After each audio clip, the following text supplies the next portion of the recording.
going live.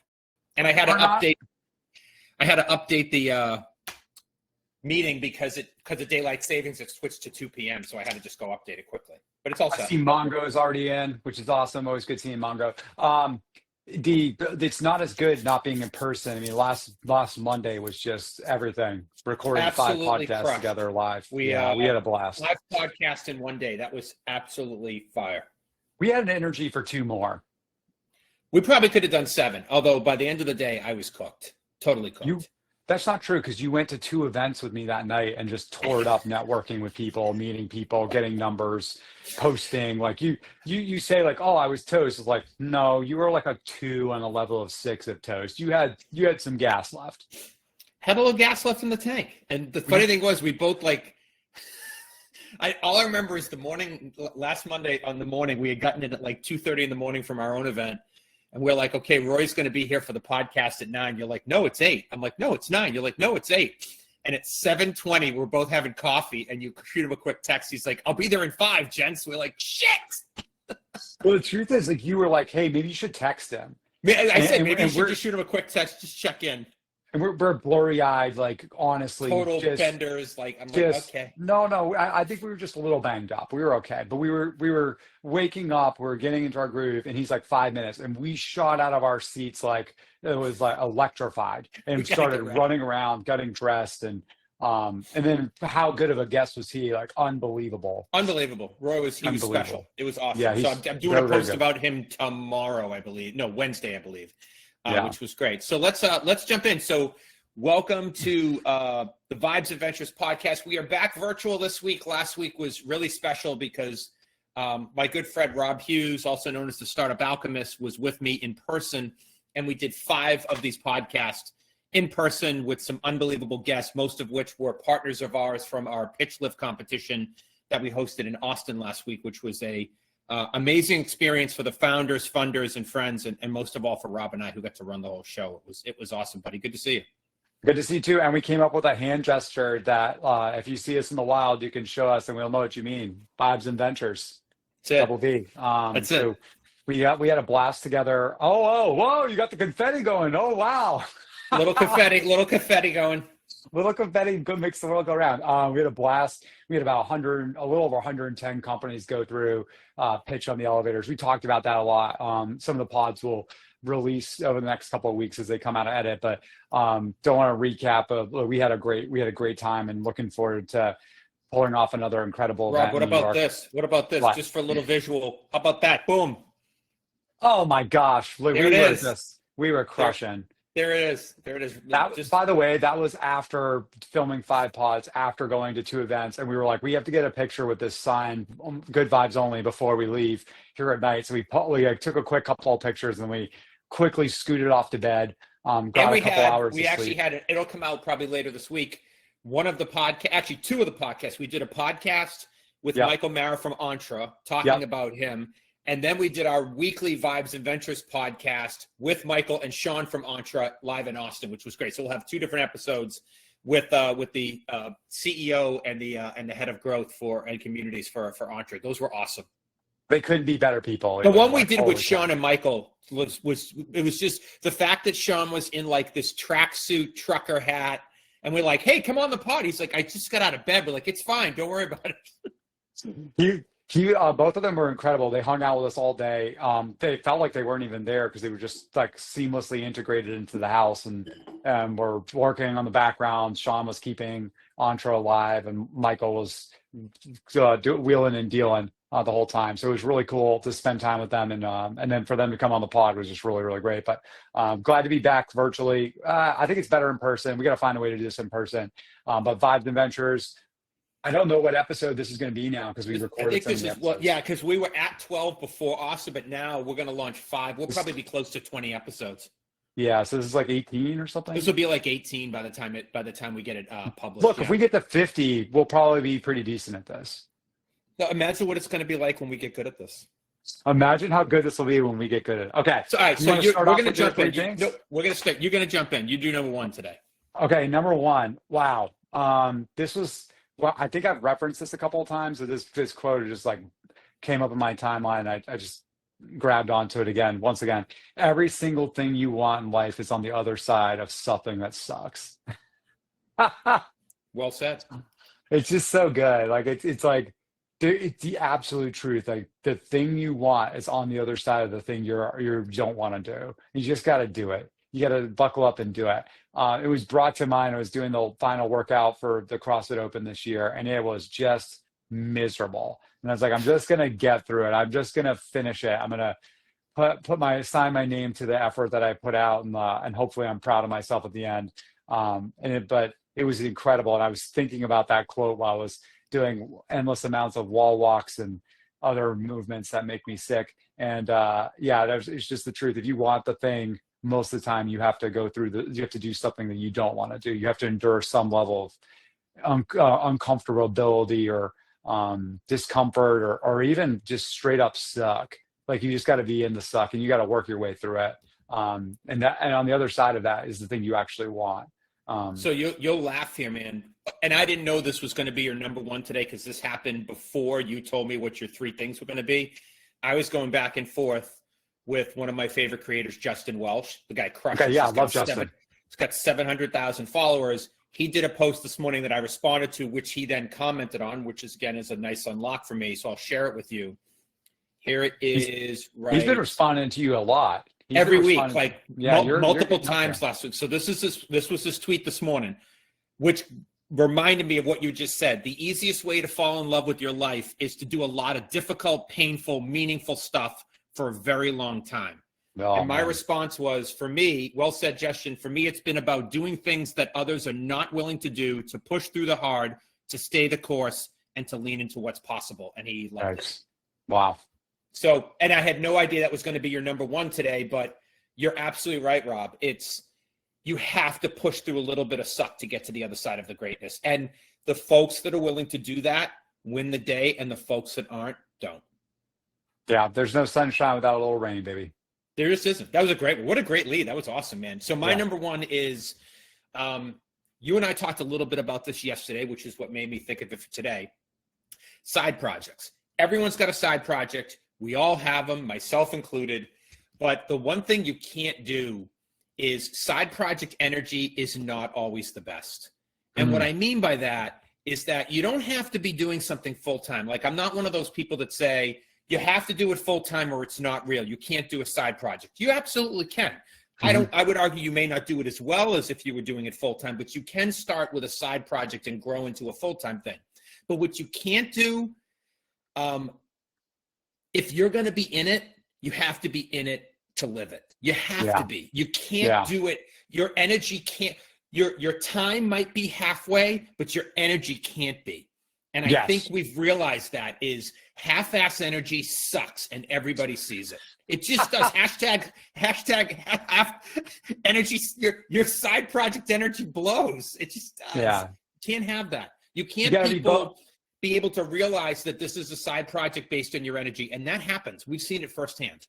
You got to be able to have both cheeks in. You can't have just one cheek in. You got to have both cheeks in. Like it's not an option. I think the important thing is like context shifting, being able to focus entirely on the thing that you're doing at the time that you're doing it and not be like caught in between modes. Because that's where people really get stuck at times. Or they're like, I am doing this side thing. And so their main thing suffers and the side thing suffers because they're sort of like one foot into each world all the time. It's like, no.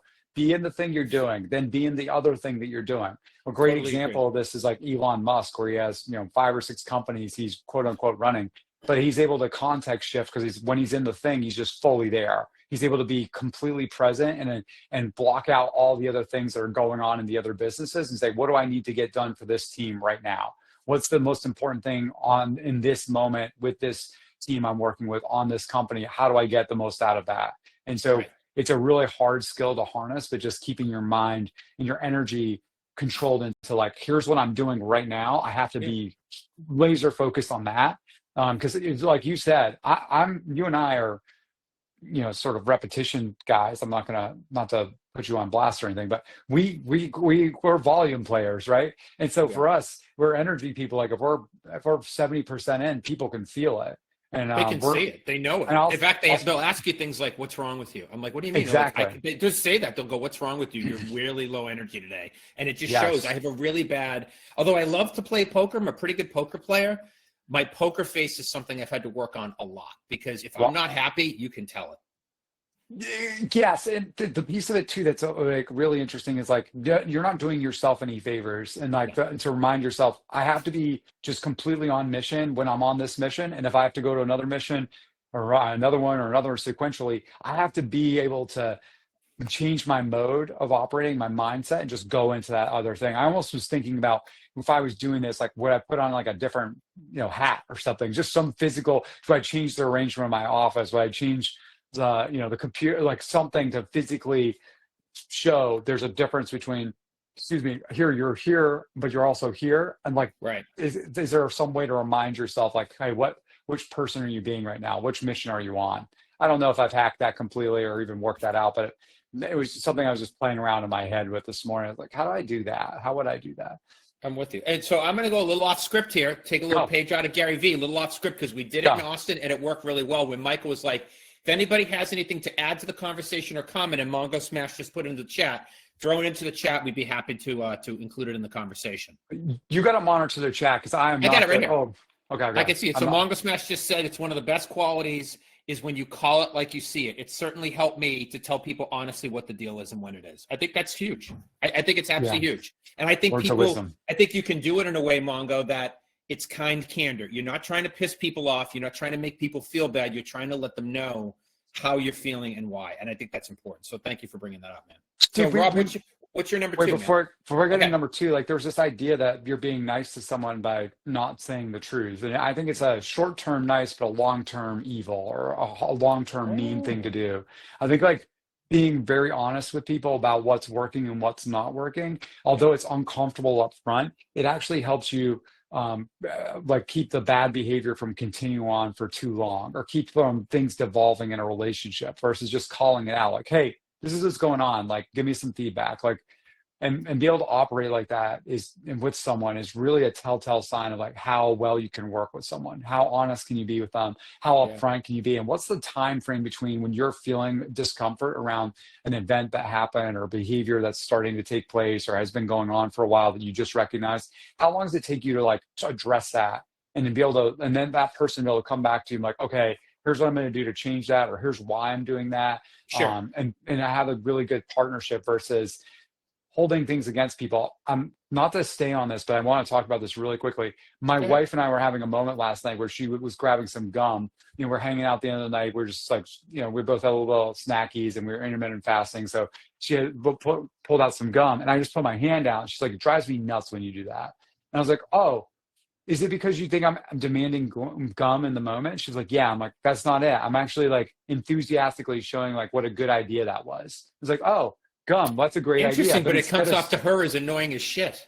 Exactly. She's like, well, that's very interesting. I always thought you were just demanding gum like a petulant child. I was like, no, it's my way of showing you. We already have two of those. Yeah, I already got two of them. I don't need a third one. And most of the time, you're borderline the third one. Could you not do that? I've been called that in my house, actually. But being able to honestly, like her saying, hey, can you stop doing that? Drives me nuts. And be like, oh, I didn't know it was driving you nuts. This is what I was trying to do. And we both learned it a little bit. As opposed to you saying something like, may I join you? And asking permission, which would have come off a lot, which would have landed a lot differently on her. Absolutely. Yeah. So same results, just lands differently. If you're working with somebody, the ability to communicate clearly what you need and what you want and what's working and what's not is really, really important. And like the most important work you do is in your relationship with your significant other. Like if that thing starts to falter, like your whole ship's going down. You just don't know it. Shit goes downhill soon. Oh my God! It can derail so much. You know of what the best part is? Because this happens in my house a lot. Like my wife will be like, "We're married 29 years. You didn't fucking realize that annoys me." I think most of what I do at some level annoys my wife, and so it's like, okay, which ones can she chip away at? That when you spend so much of your life with someone, things will obviously grate on you. Like you just like, oh, that thing, right? Okay. Thank God you're not making money singing, babe. I used to have a great. Although I heard you crush karaoke. Oh my God, we have to karaoke together. I used to do startup karaoke. I do a lot of Disney songs. So I heard. We're not going to go into yeah, it now. You we're did not go gonna into do one it of right them in now. Austin, which was fantastic. But So, I all right, was what's so your number hoarse. two? We're like Number 15 two. minutes in. All What's right, number two? right. Success is never owned. It is rented, and rent is due every day. I Oh, interesting. love this. It's just like you never arrive. You're always working at the thing. It's not about the destination. It's about the journey. You are never going to outperform your habits. You're never going to outperform who you are as a person every single day. And you can't just bank on past success and coast and lift and you're going to be okay. Some people can. I'm a blue collar intelligence sort of guy. I'm gonna always have to work to make it a successful endeavor at whatever I'm doing. That one really resonated with me. For you special, talented people out there, please ignore, move on to the next thing. But for all of you that are like me, very medium at almost everything, this one's for you. Like treat it every day as like, I have to prove it today. I have to earn it today. I have to win today. It's like the story of my life. Like, I mean, nothing has come easy to me. I was never the fastest, the most athletic, the smartest, the best at my job. I just would get up every day and just work my ass off at it. And in most cases, I could outwork people. And that was just it. And that's true today at 53 as it was when I was 23. That's it. There's You no ever read, shortcut. I think her first name was Angela, I believe, but the name of the book is Grit. Did you ever read that book? I have not. It's really good. She makes a case about like working hard and the correlations between like successful outcomes and intelligence is more of a, people that apply themselves versus naturally gifted people. Oh, But some of my most successful friends are like gritty, blue collar, put themselves through college. A couple of them like went through ROTC in the Army because they couldn't afford to pay for it. And they've turned out yeah, to be the smartest, kindest, just people that like when you meet them, you're like, this guy just gets it. He just yeah. does. But in most cases, they're very much self-made. I don't think I have any friends that were, really grew up white collar, silver spoon. Like most of my friends are kind of like me. They were gritty. Their parents just worked really hard to give them whatever they could. And we just made Yeah. something. And I don't know. I just think I have a different perspective because of that. For sure. I think, I resonate so much. What you just said resonates with me. Is that probably one of the reasons we get along so well. I'm careful about this sort of idea of just working really, really hard though, because I think you Oh, can yeah. get trapped in this cycle of being, just working tirelessly at a Oh, thing and dude. losing I totally track of agreed, like the man. bigger picture. So I think about working hard as like in these smaller sprints and then stepping back and like observing and It's like, smart, hard work. That's the way I would yes, describe it. It's that's a smart, really good hard way of work. putting it. Very Yeah. focused, hard work. Short sprints, short amount of time. Yeah. Intermittent working. It really, Rob, it is. I mean, like what I have done over the last 5 or 6 years is divided my day up into half-hour sprints. Yeah. I don't do any meeting to our podcast. I don't like any meeting beyond a half hour. And I think once you get past 30 minutes, not only the content, but the quality degrades. So I've cut all my meetings down to 30 minutes or less if possible. And I just block my life out during my workday into 1 hour blocks. And I don't like to do any specific topic, whether it's email, phone calls, longer than an hour. And I just try to parse up my day. And I find I can get super focused on something really quickly by doing that. It's been a big unlock for me. There's some sort of sprint rest techniques around working that Yeah. I've gone through that were pretty effective. It's like find your cadence where you're able to work the most and then have planned breaks. You're able to sprint and then take a few minutes. The sprints take a few minutes. And even they've done some testing on this for learning. If you stop reading and just close your eyes and breathe deeply for 20 seconds, it actually works as like a mini defrag. So your brain can like start to get all the information in. It's almost like taking a nap. And so it allows for the information to sink in. So you can kind of like growth hack your learning by just being thoughtful about your approach. Don't just go for it and keep going. It's these short little breaks that help your brain like digest what's going on. Hashtag brain nap. Oh my gosh. Hashtag get better at learning, bro. All right. So my number 2 is not everyone can keep up. So what I mean by this is here we go. Just because you might like somebody personally, then have good vibes with them and like having a tequila or a beer, whatever your drink of the day is with them, does not mean they can always roll with you from a business perspective. Yeah. And this has been an unlock for me. And I know you and I talk a lot about this because we are fortunate to have a lot of people that want to have relationships with us, personal and business.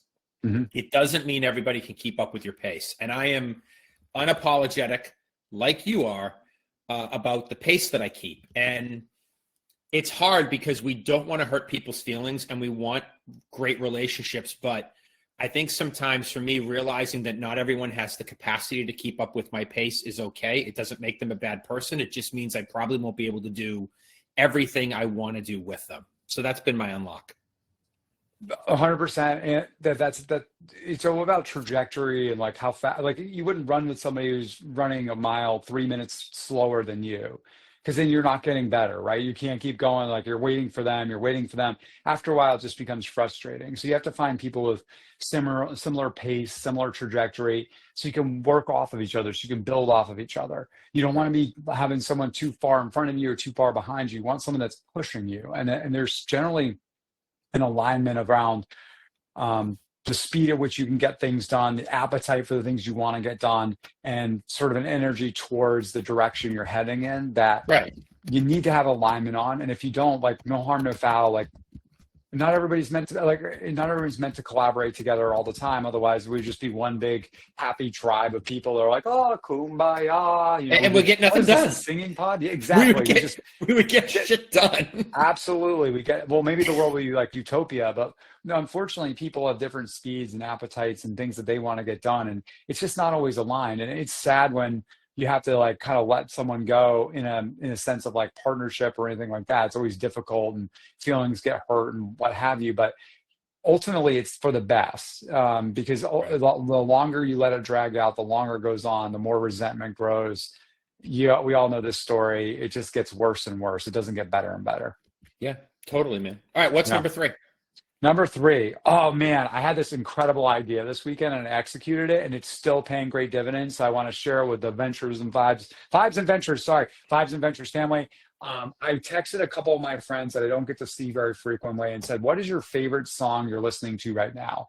And I did this with multiple groups, and then I compiled all their music and I made a playlist, and I'm going to do it every month now. Reach out and put out this, get the songs that my people are listening to at the time.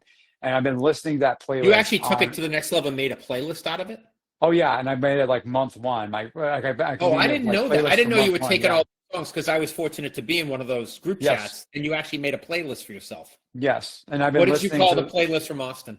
Let me see. Well, that was part of the group, so you guys aren't getting your own playlist. You're a part of the group number 1. So it's my favorite people's songs at the moment. Month 1 was the name of the playlist, and I've been listening to this playlist ever since I came up with this idea on repeat. And every time someone's song comes on, I know it's their song, and I'm like, and I just think of that person. And so I found myself more instinctively reaching out to those people authentically, like with messages of just like, hey, I'm thinking about you, or like wanting to just have a touch point with them throughout the day. And it's been really interesting to watch people's responses to it. And I think it might be like a little soft hack that I've found of like, hey, this is a really good way to stay connected to people that you're very close with, but you don't get to spend a lot of time with, and ways to like keep them in your mind. And they're sort of, especially if they're people that add to your life from an energy or production, or maybe they bring your best self forward a lot or instinctively. It's a great way to like have them sort of present, even though they're not present, and be able to stay in that mode. And like, for instance, I think I did this on Wednesday, and Thursday was like a very, very stressful day. I had a lot going on, and I could have very easily gotten derailed throughout the day or had my energy not be where I wanted it to be. But because I was listening to my favorite people's songs all day, I was just in this flow state of just getting stuff done, hyper effective, very, very balanced energy all throughout the day. I was out late that night, just fantastic. Woke up the next day, repeat. And I've just been in this zone, and I don't know how long it'll last. I'll report back in a couple of months, but I think there's something there where it's like your favorite people and their music that's lighting them on fire gives you a little something. And if it's an exchange where I'm giving you mine and you're giving me yours, it's kind of a nice way to like keep yourself in a very thoughtful, happy place. I didn't think you went that deep in thinking about all this. I thought it was just sort of a cool, hey, what are you listening to right now? I didn't know you put that much thought into it. But then that doesn't really surprise me. Yeah, I wasn't. I don't think I'd intentionally started with a lot of depth. But Because I'll be candid with you because we're friends. I wasn't into it, and you notice I was the last person in the group to share my song after 2 days because I was like, you were. I'm like, all right, I'm just gonna fucking share it because I'm like, because he asked, I'm just gonna do it. I don't really get what he's trying to do. I'm not really into sharing songs with other people. Can I tell you something? Yeah. So the people I did it originally with, one of them's down in Guatemala right now, and the other one's down in Utah. And we all put on the songs together. We were playing our music together. And so we were just like, let's play them all together at the same time. And then we just sat there and we were just texting each other back and forth. We're like, oh my God, I really love this. And I'm thinking about like us hanging. And it actually felt like, even though we could be farther apart. Physically, we were very far apart. But when we were listening to that music together, we felt very, very connected. And I'll tell you something, since we did that, we've texted each other more frequently than we have in the prior year. And we're very close, but we've just been in this. I think they're listening to the songs on repeat, as am I. And we're just sort of in this state where we're just thinking of each other. And it's like, oh, that's really what a cool hack to like unlock ways to stay connected to your people. Even though you're moving fast, you're breaking things, you're building things, you're headed in different directions, and you don't always have time to spend with them physically. But mentally, you can be there. Emotionally, you can connect with them. If you can find a way to do that, you don't have to use my way. But like, this was just a cool way for me to unlock it. So one thing you didn't do in that relentless text thread that I'm like, oh my God, all we're doing is talking about music right now. I have 20 other things to do. You didn't share the playlist with everybody. I'm not going to. It's my playlist. It's my favorite people. Oh, interesting. Well, so in the thread yours. that I'm in with you, there's 5 of us because we all in the same house. You're not going to share the playlist from the 5 of us with everybody? No, they're in my playlist. But you can have your playlist. You can add as many other people to yours as possible. I thought what you were saying is you created a playlist. So, for example, for the Austin House, we all stayed in an Airbnb together. Yep. That there's a playlist from just the Austin House guys, the 5 of us, and you were going to create that playlist and share it with the group. No, they're part of a larger playlist. So there's like 14 songs, I believe, on my playlist. So they're 5 of the 14 songs. Yeah, but the entire playlist I just have on repeat, Steve. It's wild. And they're all good and they're all very different. And every time one of them comes on, I'm like, oh, that person. Yes. That's awesome. So I'm going to catalog them. I mean, that way I always kind of remember which people's songs they are. And I'm going to keep making, I'm going to try to keep making these every month. We're like, what's your song right now? And just sort of like keep it going, because I know there'll be people that drop off, people that get added in, but I always want to have the people that are closest to me at the moment. I didn't know you were doing this with multiple groups. I thought honestly you were just doing it with the group from Austin. No, I was originally just thinking about a smaller group, and I thought like, actually, this is really useful. I can stay in touch with a lot of people in a very meaningful way without very much effort at all. Why wouldn't I do that? Interesting. Here I was thinking I'm special. Now I'm just part of hundreds. You are special. That's awesome. Okay, so my son was just, what a shock. My kids always call me at like the weirdest times. I'm like, can I have money? Can I have this? I'm like, dude, I'm filming a podcast. What are you doing? So my number 3, I'm changing my number 3. Oh. I'm not doing what I had this morning. I'm changing it because we had a conversation because you were talking about the pod and you said you're ready. And I noticed you have a little bit of green on today, St. Patrick's Day. I put a little kerchief in here too.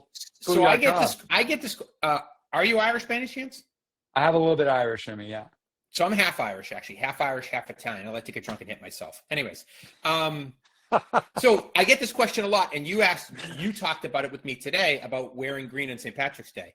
I have never worn green on St. Patrick's Day my whole life.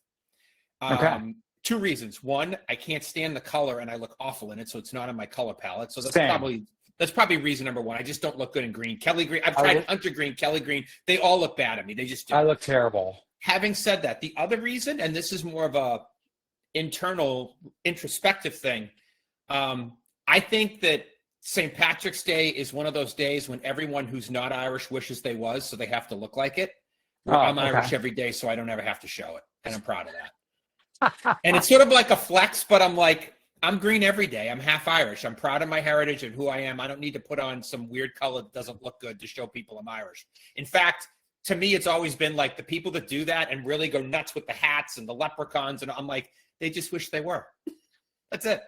I'm enough Irish that I can wear green on St. Patty's Day and not feel bad about it. But I don't tend to put an emphasis on it. But I was like, oh, we're doing the pod. I'm going to wear green. So I And you know what reached the out. I was funny thing like, is, in Ireland, like if you're in Ireland today, there's actually very little green. It's actually more a religious and cultural and the flag and heritage. And the green is not as prevalent. I would argue it's more prevalent in Boston than it is in Dublin on St. Patrick's Day. sure. Like, yes, and Yeah. but it is prevalent in Boston, and we are in Boston. So it's Oh like yeah. I'm gonna lean into it a little bit this year. Not in any other way besides just wearing green. To be My honest, like son I'm not. texted me. He's like, "What is wrong with you people in Boston?" He was in LA. He's like, "What is wrong with you people in Boston? Like, can people not show up to parade and start fights with police? What's wrong with you people?" Like, he's like, "All I Uh, saw across social yesterday was people picking fights with police in South Boston over the parade because they started it an hour and a half early, and people had to drink at 8:30 instead of 11:30." I'm like, I don't know. I think that I, I think like I wasn't because there. I think the prevalence of everyone has a camera now and can record at all Yeah, times. We just get to see these things more frequently, and then there's an easier way to like post it than ever. Like if you went back 20 years, I bet it was even worse. But because not everybody had cameras and not everybody could get the fights out to out to an audience at all. I tell You you just though, can it was see it it. was pretty funny that the mayor and the governor had sort of like the ultimate flex of this past week. They were like, if people can't learn how to behave, we'll just take the parade out of South Boston. It's only been there 110 years. We'll see how people like it then. And we move it out of South Boston. Not just like I'm behave how you want to behave. We'll just cancel the parade. It's a flex until you don't get reelected because you cancel a 110-year-old parade. So I while know. I get like, hey, let's make sure people are trying to behave themselves. It's, I mean, people, it's become a drinking holiday, to be honest, and it's I know. mainly younger people, and they have a lot of energy, and Well, so people things are like, do you want gonna to go to Southie Pro? I'm like, absolutely not. What are you insane? absolutely not. I'm like, Somebody I'm an asked me adult. that, I don't Steve. wait. I don't wait 2 hours to get into a bar. That's not my idea of a good time. Somebody asked me that. I'm like, why would I go there? I have a stupid punchable face. Like, I'm just gonna get punched. Like, Not to mention the fact I there's a million people. Like that sounds awful. Oh, sounds terrible. Like I Sounds hate terrible. parades to begin with. And but drunk parades, no, thank you. No And thanks. green everywhere, I'm good. I'm I'm gonna out. I'm just pass. out. I'm out. That's a hard pass for me. Thank you I so did a much. little Sunday fun day with my wife. We went to our favorite local place, Yeah, had unbelievable martinis, great food, bartenders we like. We had a blast. And it was just the two of us. It was perfect. And everybody behaved, no one was behaving like a Yahoo. my wife and I went to a concert on Saturday night with some friends from like this punk band from Boston that hadn't toured in like 13 Oh, years. Let me get the name of it. Hold on. I know we're over, so I'll be conscious of our time. I won't take too much time on this one, I promise. It is the receiving end of Sirens, and so I guess it's like this okay. local punk band that they had. I mean, this the where it's the Roadrunner, I think it was in Yeah. Alston, Yep. five I know thousand where it is. person venue. It was full.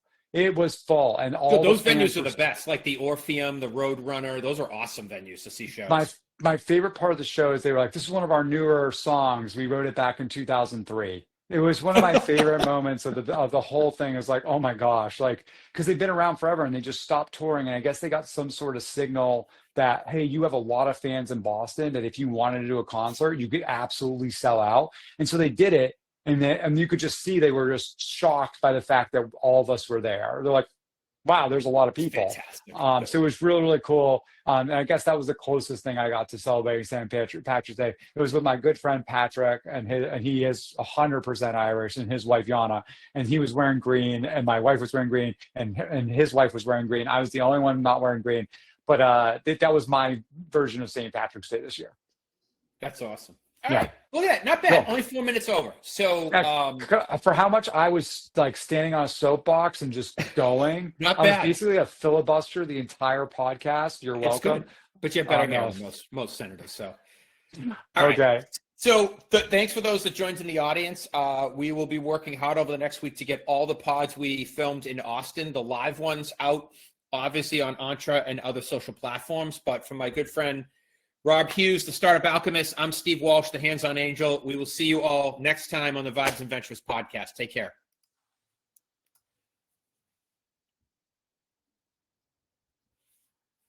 Should we do it?